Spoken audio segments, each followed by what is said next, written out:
تشهد عليهم ألسنتهم وأيديهم وأرجلهم بما كانوا يعملون يومئذ يوفيهم الله دينهم الحق ويعلمون أن الله هو الحق المبين الخبيثات للخبيثين والخبيثون للخبيثات والطيبات للطيبين والطيبون للطيبات أولئك مبرؤون مما يقولون لهم مغفرة ورزق كريم إن الذين يرمون المحصنات الغافلات المؤمنات، وہ لوگ جو تہمت لگاتے ہیں پاک دامن بھولی والی مومنات کے اوپر، لعنت ہے ان کے اوپر دنیا اور آخرت میں، ان کے لیے عذاب عظیم ہے۔ حضرت عائشہ رضی اللہ تعالی عنہ کے اوپر لعنت کے اوپر تہمت لگائی گئی تھی، تو آپ نے اللہ تعالیٰ نے آیت نازل فرمائی اور 3 صفاتیں بیان فرمائی عورتوں کی۔ ایک تو مومنات یرمون المحصنات پاک دامن، غافلات بے خبر، غافل یعنی غفلت والی نہیں بلکہ بے خبر اور بھولی والی، اور مومنات، 3 صفاتیں بیان کی گئی ایمان والی۔ قوتیں ایک تو علمیہ ہوتی ہے اور ایک قوت عملیہ ہوتی ہے۔ قوت علمیہ یعنی علم، قوت عملیہ یعنی عمل۔ جیسے کہ ایک کسان ہوتا ہے تو کسان پہلے اس کے پاس کیسے کھیتی کرنی ہے اس کا علم ہوتا ہے، وہ جانتا ہے، تو قوت علمیہ پہلے ہوتی ہے، پھر اس کے مطابق وہ کھیتی کرتا ہے تو ایک قوت عملیہ اس کے ساتھ ہوتی ہے۔ یہاں پر مومنات جو کہا ہے قوت علمیہ ہے، اس لیے کہ ایمان کہتے ہیں تصدیق بما جاء النبی صلی اللہ علیہ وسلم، آپ صلی اللہ علیہ وسلم جس چیز کو لے کر آئے ہیں، یعنی جس دین کو لے کر آئے ہیں اس کی تصدیق کرنا، یہ مومنات ہیں۔ تو یہ قوت علمی ہے، وہ پہلے ہونا چاہیے تھا،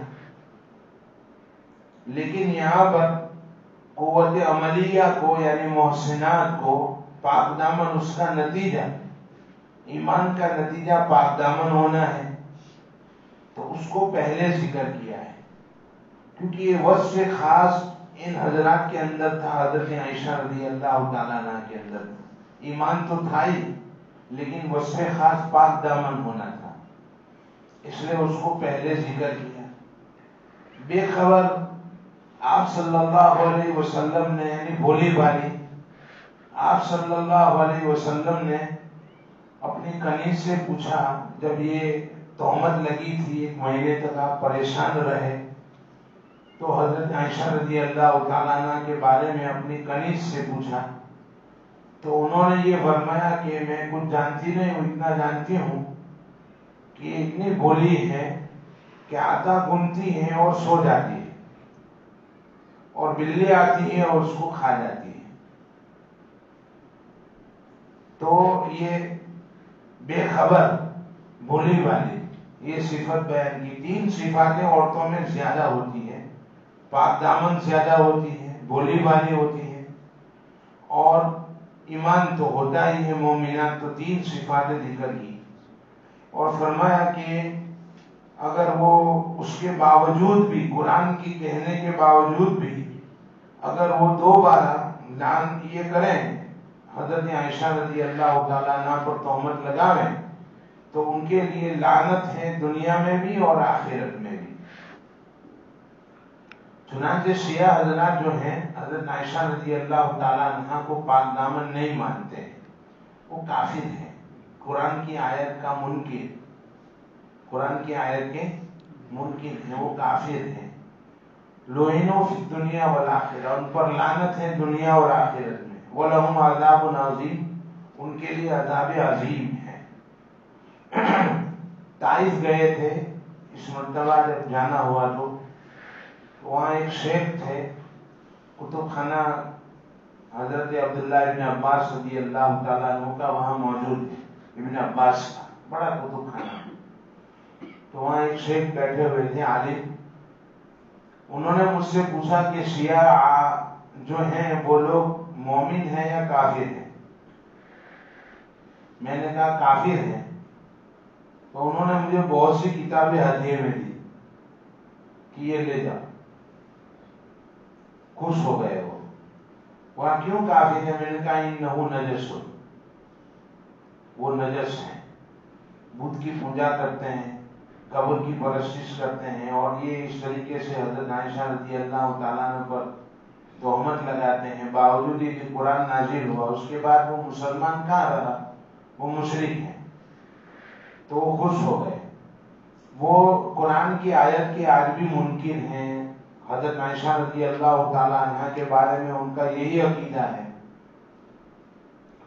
یوم تشہد علیہم السنتہم وایدیہم وارجلہم بما کانوا یعملون، جس دن کے شہادت دیں گے ان کے خلاف ان کی زبانیں، ان کے ہاتھ، ان کے پیر، ان کے اعمال کی، بما کانوا یعملون، جو کام انہوں نے کیے۔ یہاں پر روایتوں میں آتا ہے کہ جو اقرار کر لیں گے مومن اپنے گناہوں کا، اللہ تعالیٰ اس کی پر تو پردہ ڈال دیں گے۔ بعض لوگ ایسے ہوں گے کہ جب کہا جائے گا کہ یہ تمہارے گناہ ہے تو گناہوں کا اقرار کر لیں گے کہ ہاں یہ گناہ ہم سے ہوئے، وہاں پر قیامت کے دن تو اللہ تعالیٰ پردہ کر دیں گے اور اس گناہوں کو چھپا دیں گے۔ لیکن بعض ایسے ہوں گے جو کہیں گے کہ تمہارے نگران جو فرشتے ہیں انہوں نے غلط لکھا ہے، ہم نے یہ گناہ کیا ہی نہیں ہے۔ تو پھر اللہ تعالیٰ زبان کے اوپر تالا لگا دیں گے، الیوم نختم علی افواہہم، آج ہم تمہارے منہ کے اوپر تالا لگا دیں گے، اب وہ بول نہیں سکیں گے۔ الیوم نختم علی افواہہم وتکلمنا ایدیہم، اب ان کے ہاتھ بولیں گے، کلام کریں گے۔ وتشہد ارجلہم بما کانوا یکسبون، اور جو ہیں ان کے پیر گواہی دیں گے جو کام انہوں نے کیے ہیں۔ تو زبان کے اوپر تالا لگ جائے گا، ہاتھ پیر اعضاء گواہی دیں گے کہ ہاں یہ کام ہوئے ہیں۔ یومئذ یوفیہم اللہ دینہم الحق، اس دن پورا پورا دے گا اللہ تعالیٰ ان کا بدلہ جو واجب ہیں، جو حق ہیں۔ وَيَعْلَمُونَ أَنَّ اللَّهَ هُوَ الْحَقُّ الْمُبِينُ، اور جان لیں گے کہ بے شک اللہ تعالیٰ وہ فیصلہ کرنے والے ہیں، حق فیصلہ کرنے والے ہیں، ظاہر بالکل مبین، ظاہری طور پر کھلم کھلا۔ الخبیثات للخبیثین والخبیثون للخبیثات، ناپاک عورتیں ناپاک مردوں کے لیے اور ناپاک مرد ناپاک عورتوں کے لیے۔ والطیبات للطیبین والطیبون للطیبات، اور پاکیزہ عورتیں پاکیزہ مردوں کے لیے اور پاکیزہ مرد پاکیزہ عورت کے لیے۔ یعنی یہ طبیعت کا ایک مسئلہ ہے، جو ایسے ہوتے ہیں ناپاک یعنی زنا کرنے والے، وہ ایسی ہی عورت کو پسند کرتے ہیں، اللہ یہ کہ وہ توبہ کر لیں اور پاک دامن کو تلاش کریں۔ اور پاک دامن عورتیں ہمیشہ پاک دامن مرد ہوئی کو تلاش کرتی ہیں۔ آپ نے نہیں دیکھا ہوگا کہ فلمی گانوں والیاں کسی عالم کو تلاش کریں۔ ایک مرتبہ حضرت رئیس رحمت اللہ تعالیٰ علیہ فرماتے تھے کہ میں سورت گیا تو ایک طالب علم، چند طلبہ تھے، وہ فوٹو کو دیکھ کر جو ہوتے ہیں تو کہنے لگے کہ آپ کیسی ہے یہ؟ تو حضرت نے پیچھے سے فرمایا کہ تیرے لیے نہیں ہے، یہ تیرے لیے نہیں ہے۔ الخبیثات للخبیثین والخبیثون للخبیثات، اس لیے حضرت عائشہ رضی اللہ تعالیٰ عنہ کا کیریکٹر دیکھنا ہو تو ان کے شوہر کو دیکھو، یعنی نبی کریم صلی اللہ علیہ وسلم. آپ جیسے پاک ہیں ایسے آپ کی ازواج پاک ہیں. کسی بھی نبی کی بیوی نے قرطبی میں لکھا ہے کہ زنا نہیں کیا، کسی نبی کی بیوی نے، کسی نبی کی بیوی زانیہ نہیں ہوئی. تو پھر نبی آخر الزمان صلی اللہ علیہ وسلم کی بیوی حضرت عائشہ رضی اللہ تعالیٰ عنہ یہ کام کیسے کر سکتی ہے؟ وہ پاک دامن ہے. چنانچہ سوال ہوتا ہے کہ حضرت نوح علیہ السلام کی بیوی تو کافر رہی، بیٹا کافر رہا، تو اس کا جواب یہ ہے کہ کافرہ تو ہو سکتی ہے لیکن بدکار نہیں ہو سکتی. وہ کافرہ رہی لیکن بدکار نہیں ہوئی، کبھی بھی بدکاری نہیں کی کسی بھی نبی کی بیوی نے. تو اللہ تعالیٰ فرماتے ہیں کہ وَالطَّيِّبَاتُ لِلطَّيِّبِينَ وَالطَّيِّبُونَ لِلطَّيِّبَاتِ أُولَٰئِكَ مُبَرَّؤُونَ مِمَّا يَقُولُونَ.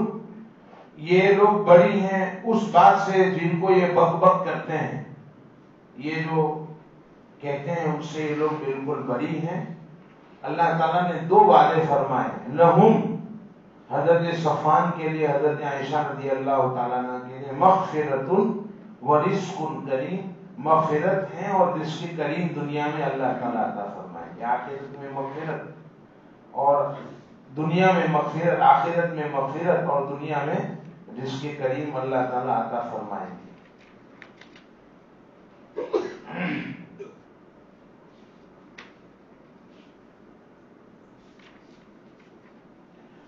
آگے اللہ تعالیٰ نے اب کچھ مسائل بیان فرمائے ہیں جس سے زنا کی روک ٹوک ہو سکتی ہے، یعنی شد باب ہو سکتا ہے.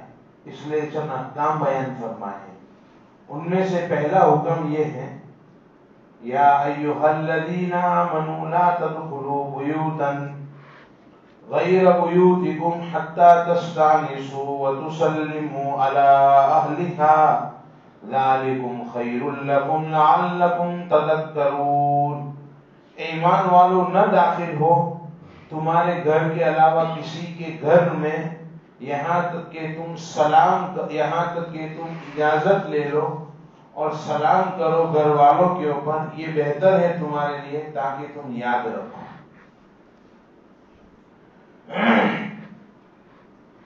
یہ آیت کریمہ سے اللہ رب العزت نے حکم یہ بیان کیا ہے کہ جب کسی کے یہاں جانا ہو تو معاشرت کا ایک اہم باب یہ ہے کہ پہلے تم اس کو اپنے سے مانوس کر لو.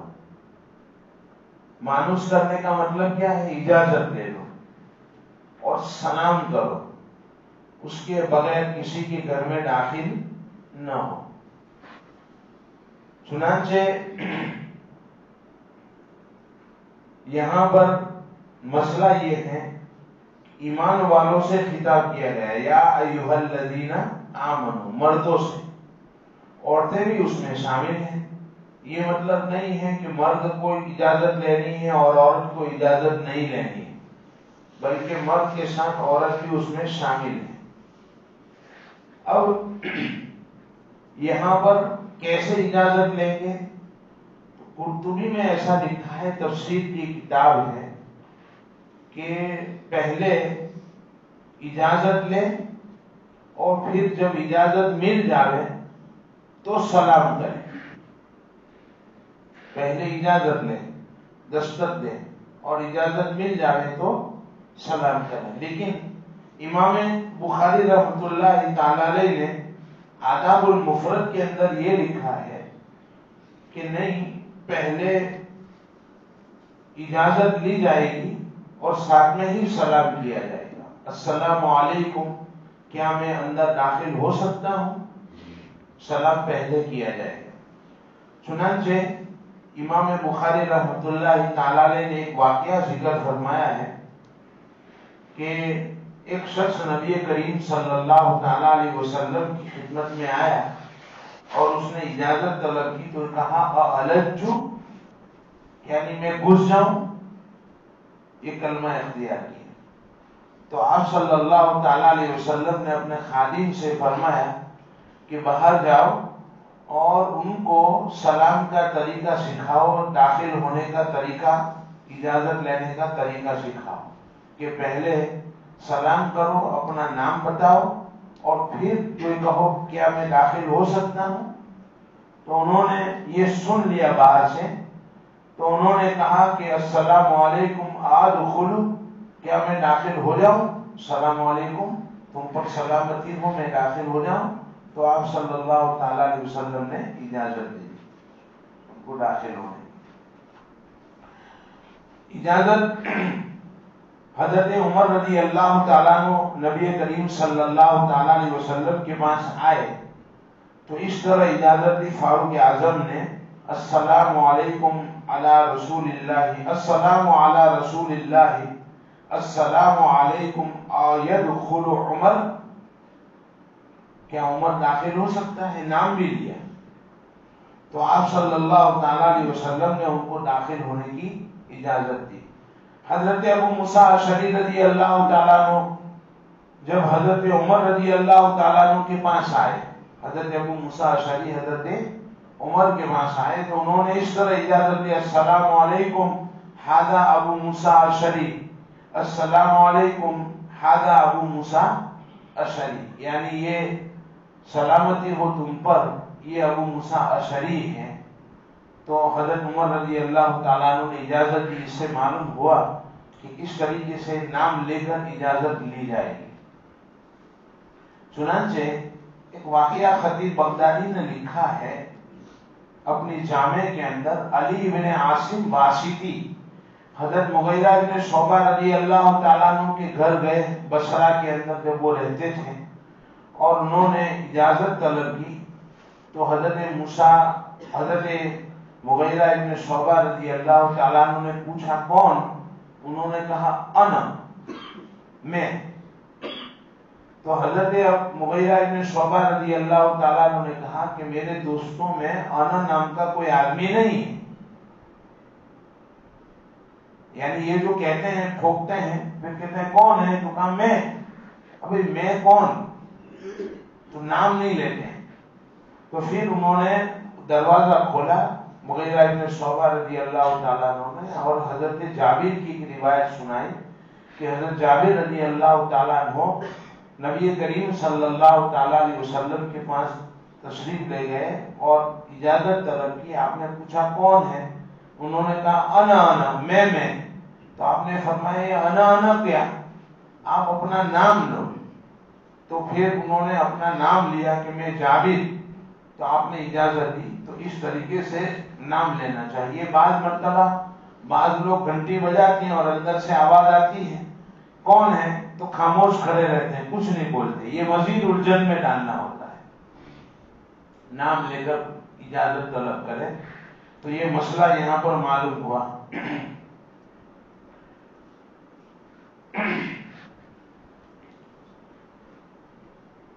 اگر اپنا گھر ہو تو دوسروں کے گھر میں، لیکن اپنے گھر میں ہم نے دیکھا ہے حضرت مولانا شیخ طلحہ ابن زکریا نور اللہ مرکزہ کو کچے گھر میں، کہ وہ اپنے گھر میں جاتے تھے تو بھی اس طریقے سے آواز لگاتے تھے اور کہتے تھے السلام علیکم، کیا طلحہ داخل ہو جائے؟ اندر سے آواز آتی تھی، پتہ نہیں، تو پھر وہ گھر میں جاتے تھے۔ تو اپنے گھر میں اجازت لینا، تو بعض مرتبہ بیوی چاہے ہو اجازت لینا واجب نہیں ہے لیکن مستحب ضرور ہے، کہ اپنے گھر میں جانا ہو تو ابھی وہ کسی حالت میں ہوتی ہیں، پسند ابھی نہیں کرتی ہیں، تو پہلے اجازت لے لیں اور پھر داخل ہو۔ اب تو گھس جاتے ہیں اندر اپنے گھر میں، تو اپنے گھر میں بھی جانا ہو، گھر اگر ایسا ہو کمرہ بند ہو تو ٹھوکیں، آواز لیں اور کہیں کہ میں داخل ہو جاؤں، سلام کر کے پھر داخل ہونا چاہیے۔ یہ مستحب لکھا ہے علماء نے اپنے گھر میں۔ بعض مکانات ایسے ہوتے ہیں جو عام ہوتے ہیں، جیسے کہ یہ مسجد ہے، عام ہے، اب کوئی آدمی باہر کھڑا ہے کہ اجازت نہیں ملی اس لیے مسجد میں نہیں آیا، اجازت نہیں ملی اس لیے مجلس میں نہیں بیٹھا، اجازت لینی پڑتی، مجلس میں نہیں بیٹھا میں، تو یہ ایسی جگہ ہے جہاں عام اجازت ہے، اس لیے یہاں پر اجازت لینے کی ضرورت نہیں پڑتی۔ مسافر خانہ ہو جہاں عام لوگ جمع ہوتے ہوں، آتے جاتے رہتے ہوں، تو ایسی جگہ کے اوپر اجازت لینے کی ضرورت نہیں ہے، بغیر اجازت کے داخل ہو سکتا ہے۔ اللہ تعالیٰ عمل کی توفیق نصیب فرمائے۔ سبحان اللہ و بحمدہ، سبحانک اللہم و بحمدک، واشہد ان لا الہ الا انت۔